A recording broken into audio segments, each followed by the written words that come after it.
কয়েকদিন আগে একটা জানাজা দেখছিলাম ভিডিওতে।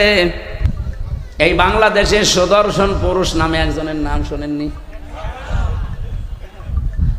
ও যদি সুদর্শন পুরুষ হয় আমি কি কি জানো নাম ওর? অ্যাডলফ। আমি মনে করছিলাম অ্যাডলফ হিটলার মনে হয়। এই শয়তানের জানাজার নামাজে আমি দেখলাম ও বাবা মারা গেছে, জানাজা পড়ছে, এইভাবে তুলে দাঁড়িয়ে আছে। এখন যে কোনো দেখি সালাম ফেরানো লাগবে তাও জানে না। অ্যাডলফের মতো সন্তান আপনি জন্ম দেন, ও যতই সুদর্শন পুরুষ হয়ে বাংলাদেশ কাঁপিয়ে যাক, আল্লাহর কসম কিছুদিন পরে দেখবেন তার মাকে বৃদ্ধাশ্রমে রেখে এসেছে।